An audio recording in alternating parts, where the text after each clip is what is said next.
Hi hello friends, ಎಲ್ಲರಿಗೂ ಕೂಡ ನಮಸ್ತೆ. ನಿಮಗೆಲ್ಲರಿಗೂ ಕೂಡ ಗೊತ್ತಿದೆ, ಈಗಾಗಲೇ civil police constable DR police constable ಆಗಿತ್ತು. ಈಗ 1455 KSRP ಏನು ಪೊಲೀಸ್ ಕಾನ್ಸ್ಟೇಬಲ್ ಇದೆ, ಅದರ ನೇಮಕಾತಿಗೆ ಸಂಬಂಧಪಟ್ಟಂತೆ ಏನಾಗಿದೆಯಪ್ಪ ಅಂತ ಅಂದರೆ ನೋಟಿಫಿಕೇಷನ್ ಬಂದಿದೆ. ಈ ಒಂದು KSRP ಪೊಲೀಸ್ ಕಾನ್ಸ್ಟೇಬಲ್ಗೆ ಅಪ್ಲಿಕೇಶನನ್ನು ಹಾಕೋದಕ್ಕೆ ಯಾವ ವಿದ್ಯಾರ್ಥಿಗಳಿದ್ದೀರಾ ಎಲ್ಲರೂ ಕೂಡ ಆದಷ್ಟು ಬೇಗ ಅಪ್ಲಿಕೇಶನ್ ಅಂತೂ ನೀವು ಹಾಕ್ಕೊಳ್ತೀರಾ. ಯಾಕೆ ಅಂತ ಅಂದರೆ ಕರ್ನಾಟಕ ಎಕ್ಸಾಮಿನೇಷನ್ ಅಥಾರಿಟಿ ಪರೀಕ್ಷೆ ನಡೆಸ್ತಾ ಇದೆ. ಆಲ್ರೆಡಿ 4 ನೋಟಿಫಿಕೇಷನನ್ನು ಬಿಟ್ಟಿದ್ದಾರೆ. ಅದರಲ್ಲಿ ಪೊಲೀಸ್ ನೇಮಕಾತಿಗೆ ಸಂಬಂಧಪಟ್ಟಂತೆ ಕೂಡ ನೋಟಿಫಿಕೇಷನ್ ಆಗಿರೋ ಕಾರಣ ಎಲ್ಲರೂ ಅಪ್ಲಿಕೇಶನನ್ನು ಹಾಕ್ಕೊಳ್ತೀರಾ. ಬಟ್ ಏನು ಓದಬೇಕು, 75 ದಿನ ನಮಗೆ ಟೈಮ್ ಕೊಟ್ಟಿದ್ದಾರೆ. ಅದರಲ್ಲಿ ನಾವು ಏನು ಓದ್ಕೋಬೇಕು, ಯಾವುದನ್ನು ಓದ್ಕೊಂಡ್ರೆ ನಮಗೆ ಈಸಿಯಾಗಿ ಬೇಗ ನಾವು ಜಾಬನ್ನು ಮಾಡ್ಬೋದು ಅನ್ನೋದಕ್ಕೆ ಒಂದು ಇಂಪಾರ್ಟೆಂಟಾಗಿ ನಾನು ಸ್ಟಡಿ ಪ್ಲಾನನ್ನು ಮಾಡಿದ್ದೇನೆ. ಅಂದರೆ ಈಸಿಯಾಗಿ ನೀವು 75 ಡೇಸಲ್ಲಿ ಏನನ್ನು ಓದಬೇಕು, ಏನನ್ನು ಬಿಡಬೇಕು ಎನ್ನುವುದಕ್ಕೆ ತುಂಬ ಇಂಪಾರ್ಟೆಂಟಾಗಿ ಇದರಲ್ಲಿ ಮಾಹಿತಿ ಸಿಗುತ್ತೆ. ಅದಕ್ಕಾಗಿ ವಿಡಿಯೋನ ಸ್ಕಿಪ್ ಮಾಡದೆ ಸಂಪೂರ್ಣವಾಗಿ ನೋಡ್ತಾ ಹೋಗಿ. ಅದಕ್ಕೂ ಮುಂಚೆ ನೀವೇನಾದರೂ ಫಸ್ಟ್ ಟೈಮ್ ನಮ್ಮ ಚಾನಲನ್ನು ನೋಡ್ತಾ ಇದ್ದರೆ ಎಲ್ಲರೂ ಕೂಡ ಸಬ್ಸ್ಕ್ರೈಬ್ ಮಾಡ್ಕೊಳ್ಳಿ. ಹಾಗಾದರೆ ಬನ್ನಿ ಇವತ್ತಿನ ವಿಡಿಯೋನ ಶುರು ಮಾಡೋಣ. ನನ್ನ ಹೆಸರು ಜೀವನ್ ಸರ್. ಇವತ್ತಿನ ಪೊಲೀಸ್ ನೇಮಕಾತಿಗೆ ಸಂಬಂಧಪಟ್ಟಂತೆ ಸ್ಟಡಿ ಪ್ಲಾನನ್ನು ನೋಡೋದಾದರೆ, ವಿದ್ಯಾರ್ಥಿಗಳೇ, ಮೊದಲನೇದಾಗಿ ನಮ್ಮ ಒಂದು ಪೊಲೀಸ್ ಕಾನ್ಸ್ಟೇಬಲಲ್ಲಿ ನಿಮಗೆ history, polity, economics, geography, science ಮತ್ತು ಇಲ್ಲಿ ಕರೆಂಟ್ ಅಫೇರ್ಸ್, ಈ 6 ಸಬ್ಜೆಕ್ಟ್ಗಳು ಏನಿದ್ದಾವೆ ಇದರಲ್ಲಿ ಮೊದಲನೇದಾಗಿ ಹಿಸ್ಟ್ರಿ ಮತ್ತು ಪೊಲಿಟಿ ಮತ್ತು ಮೆಂಟಲ್ ಎಬಿಲಿಟಿ ಜೊತೆಗೆ ಕರೆಂಟ್ ಅಫೇರ್ಸು, ಈ 4 ಟಾಪಿಕ್ ಏನಿದ್ದಾವೆ ತುಂಬ ಇಂಪಾರ್ಟೆಂಟ್ ಟಾಪಿಕ್ ಮತ್ತು ತುಂಬ ವೆರಿ ಅಂದರೆ ತುಂಬ ಇಂಪಾರ್ಟೆಂಟ್ ಟಾಪಿಕ್ ಆಗಿರೋದ್ರಿಂದ ಈ ಒಂದು 4 ಟಾಪಿಕಿಂದ ತುಂಬ ಕ್ವಶನ್ಸ್ ಬರ್ತಿದ್ದಾವೆ. ಅರೌಂಡ್ ನಿಮಗೆ 60 ಕ್ವಶನ್ಸು ಇಲ್ಲಿಂದನೇ ಬಂದುಬಿಡ್ತವೆ. ಓಕೆನಾ? ಅದಕ್ಕಾಗಿ ಈ ಒಂದು 4 ಸಬ್ಜೆಕ್ಟ್ಸನ್ನು ತುಂಬ ಚೆನ್ನಾಗಿ ನೀವು ಓದ್ಕೋಬೇಕು.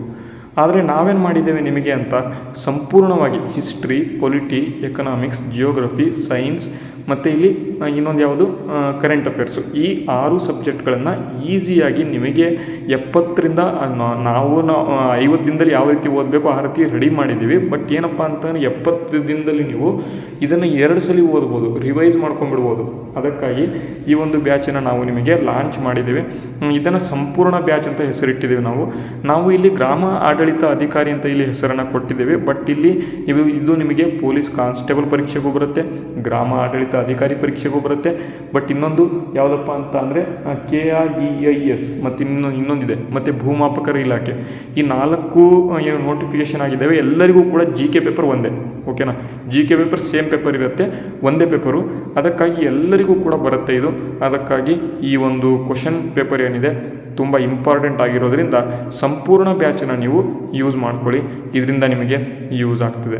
ಬ್ಯಾಚ್ ಪ್ರೈಸ್ ಬಂದುಬಿಟ್ರು 501 ರೂಪೀಸ್ ಇರುತ್ತೆ. ಪ್ರಚಲಿತ ಘಟನೆಗಳು ಕೂಡ ಸೇರಿ ಇದರಲ್ಲಿ ಇನ್ಕ್ಲೂಡ್ ಆಗಿರುತ್ತೆ.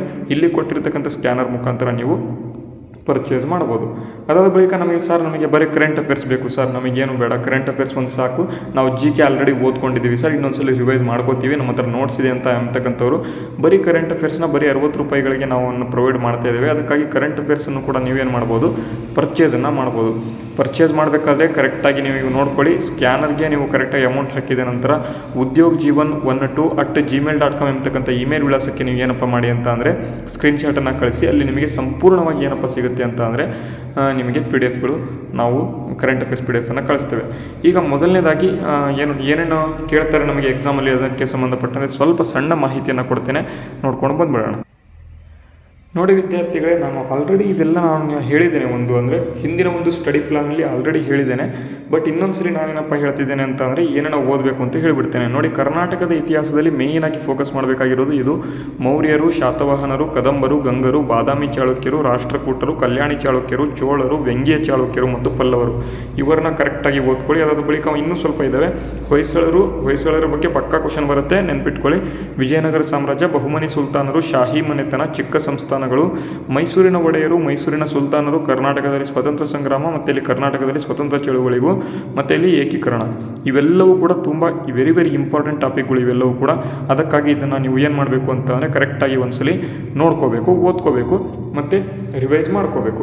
ಅದಾದ ಬಳಿಕ ಇಲ್ಲಿ ಕರ್ನಾಟಕ ಭೂಗೋಳಶಾಸ್ತ್ರಕ್ಕೆ ಬರೋದಾದರೆ ಕರ್ನಾಟಕದ ನದಿಗಳು ಮತ್ತು ಅಣೆಕಟ್ಟುಗಳು, ಕರ್ನಾಟಕದ ಭೌತಿಕ ವಿಭಾಗಗಳು, ಮಾನ್ಸೂನ್ ಬಗ್ಗೆ ಬರ್ಬೋದು, ಮಣ್ಣಿನ ವಿಧಗಳ ಬಗ್ಗೆ ಬರ್ಬೋದು, ರಾಷ್ಟ್ರೀಯ ಉದ್ಯಾನ ಮತ್ತು 7 ಅಭಯಾರಣ್ಯ ಪ್ರದೇಶಗಳ ಬಗ್ಗೆ ಬರ್ಬೋದು, ಕೃಷಿ ಮತ್ತು ಬೆಳೆಗಳ ಬಗ್ಗೆ ಬರ್ಬೋದು, ಖನಿಜ ಸಂಪನ್ಮೂಲಗಳ ಬಗ್ಗೆ ಬರ್ಬೋದು, ಅಕ್ಷಾಂಶ ಮತ್ತು ರೇಖಾಂಶಗಳ ಬಗ್ಗೆ ಬರ್ಬೋದು, ಭೂಕಂಪ ಮತ್ತು ಜ್ವಾಲಾಮುಖಿಗಳ ಬಗ್ಗೆ ಬರ್ಬೋದು, ಕರ್ನಾಟಕದ ಜಿಲ್ಲಾವಾರು ಭೂಗೋಳದ ಬಗ್ಗೆ ಕೂಡ ಇಲ್ಲಿ ಪ್ರಶ್ನೆ ಬರ್ಬೋದು. ಅದಕ್ಕಾಗಿ ಈ ಮೇನ್ ಟಾಪಿಕ್ಗಳನ್ನು ಮೊದಲು ಓದಿ, ನೆಕ್ಸ್ಟು ಬೇರೆ ಟಾಪಿಕ್ಗಳನ್ನು ಓದಿ. ನೆಕ್ಸ್ಟು ಮೂರನೇದಾಗಿ ನೋಡಿ, ಭಾರತದ ಸಂವಿಧಾನಕ್ಕೆ ಸಂಬಂಧಪಟ್ಟಂತೆ ಆ ಮೂಲಭೂತ ಹಕ್ಕುಗಳಿಂದ ಪಕ್ಕಾ ಕ್ವಶನ್ ಬರ್ಬೋದು. ಪ್ರಿಯಾಂಬಲ್ ಆಗಿರ್ಬೋದು, ರಾಷ್ಟ್ರಪತಿ, ಪ್ರಧಾನಮಂತ್ರಿ, ಸಂಸತ್ತು, ಪಂಚಾಯತ್ ರಾಜ್ ವ್ಯವಸ್ಥೆ ಆಗಿರ್ಬೋದು, 73, 74ನೇ ವಿಧಿಗಳು ಆಗಿರ್ಬೋದು, ತಿದ್ದುಪಡಿ ಆಗಿರ್ಬೋದು, ಇವು ಇಂಪಾರ್ಟೆಂಟು. ಸಂವಿಧಾನದ ತಿದ್ದುಪಡಿಗಳು ಮತ್ತು ಪ್ರಮುಖ ಅನುಚ್ಛೇದಗಳು ಇವೆಲ್ಲವೂ ಕೂಡ ತುಂಬ ಇಂಪಾರ್ಟೆಂಟ್ ಆಗಿರುತ್ತೆ. ಮತ್ತು ಇಂಟರ್ ಸ್ಟೇಟ್ ಕೌನ್ಸಿಲ್ಗಳು ಅಂದರೆ ಸೆಂಟರ್ ಮತ್ತು ಸ್ಟೇಟ್, ಕೇಂದ್ರ ಮತ್ತು ರಾಜ್ಯಗಳ ಕೌನ್ಸಿಲ್ಗಳು ಏನಿರ್ತವೆ ಅವೆಲ್ಲವೂ ಕೂಡ ನೀವು ಓದ್ಕೋಬೇಕಾಗಿರ್ತದೆ. ನೆಕ್ಸ್ಟು ಕೊನೆಯದಾಗಿ ಇಲ್ಲಿ ಸಂವಿಧಾನಕ್ಕೆ ಬರೋದಾದರೆ ಮೂಲಭೂತ ಹಕ್ಕುಗಳಾಗಿರ್ಬೋದು, ರಾಷ್ಟ್ರಪತಿ, ಇವೆಲ್ಲವೂ ಹೇಳಿದ್ದೇನೆ. ಸಿದ್ಧತೆಗೆ ಸಂಪೂರ್ಣವಾಗಿ ವಿಶೇಷ ಗಮನವನ್ನು ಇಲ್ಲಿ ನೋಡ್ಬೋದು. ಆರ್ಟಿಕಲ್ಗಳನ್ನು ಇಂಪಾರ್ಟೆಂಟ್ ಆರ್ಟಿಕಲ್ ಕೊಟ್ಟಿದ್ದೇನೆ. 12ರಿಂದ 35 ಆರ್ಟಿಕಲ್ ಆಗಿರ್ಬೋದು, 36ರಿಂದ 51, 51A, 52ರಿಂದ 78, 79ರಿಂದ 122, 124ರಿಂದ 147, 148ರಿಂದ 151, ನೆಕ್ಸ್ಟು 243ರಿಂದ 243O, ಇವೆಲ್ಲವೂ ಕೂಡ ಹೆಚ್ಚಿನದಾಗಿ ಪ್ರಶ್ನೆಗಳು ಬರ್ತಾ ಇದ್ದಾವೆ. ಅದಕ್ಕಾಗಿ ಇದನ್ನು ನೆನಪಿಟ್ಕೊಳ್ಳಿ.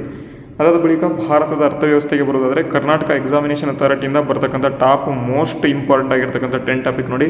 ರಾಷ್ಟ್ರೀಯ ಆದಾಯ, ಇದರಿಂದ ಜಾಸ್ತಿ ಕ್ವಶನ್ ಬರ್ತಾ ಇಲ್ಲ, ಬಟ್ ನೋಡ್ಕೊಳ್ಳಿ.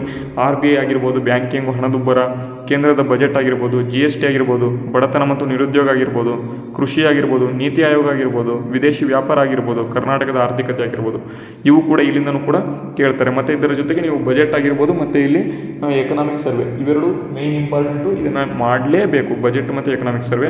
ಇಲ್ಲಿಂದ ಹಿಂದಿನ 4 ಮತ್ತು 5ನೇ ತಾರೀಕಿನ ಎಕ್ಸಾಮ್ ನಡೆದಿತ್ತು. ತುಂಬ ಕ್ವಶನ್ ಬಂದಿದ್ದಾವೆ ಬಜೆಟ್ ಮತ್ತು ಎಕನಾಮಿಕ್ ಸರ್ವೆಯಿಂದ. ಅದಕ್ಕಾಗಿ ಇದನ್ನು ಫೋಕಸ್ ಮಾಡಿ. ನೆಕ್ಸ್ಟು ವಿಜ್ಞಾನಕ್ಕೆ ಬರೋದಾದರೆ ಭೌತಶಾಸ್ತ್ರಕ್ಕೆ ಮತ್ತು ರಾಸಾಯನಶಾಸ್ತ್ರಕ್ಕೆ ಸಂಬಂಧಪಟ್ಟಂತೆ ಮೇಯ್ನ್ ಆಗಿರ್ತಕ್ಕಂಥ ಒಂದು ಇಂಪಾರ್ಟೆಂಟ್ ಟಾಪಿಕ್ ಕೊಟ್ಟಿದ್ದೇನೆ ನೋಡಿ. ಈ ಒಂದು ಟಾಪಿಕನ್ನು ಮೊದಲು ಓದಿ. ಸ್ವಲ್ಪ ಸೈನ್ಸು ಸ್ವಲ್ಪ ಜಾಸ್ತಿ ವಾಸ್ಟ್ ಸಬ್ಜೆಕ್ಟ್ ಇದು, ಬಟ್ ಇದನ್ನು ನೀವು ಏನು ಮಾಡಿ ಅಂತಂದರೆ ಸ್ವಲ್ಪ ಈಸಿಯಾಗಿ ನೀವು ಏನು ಮಾಡಬೇಕು, ಓದ್ಕೊತಾ ಹೋಗಬೇಕಾಗಿರ್ತದೆ. ಮತ್ತು ಬಯೋಲಜಿಗೆ ಸಂಬಂಧಪಟ್ಟಂತೆ ಮತ್ತು ಆರೋಗ್ಯ ಮತ್ತು ರೋಗಗಳಿಗೆ ಸಂಬಂಧಪಟ್ಟಂತೆ ಸ್ವಲ್ಪ ಮಾಹಿತಿಗಳನ್ನು ಕೊಟ್ಟಿದ್ದೇನೆ. ಇದನ್ನು ಕೂಡ ನೀವೇನು ಮಾಡಿ ಅಂತ ಅಂದರೆ ಸ್ಕ್ರೀನ್ಶಾಟ್ ತೊಗೊಂಡು ಬೇಕಾದರೆ ನೋಡ್ಕೊಳ್ಳಿ.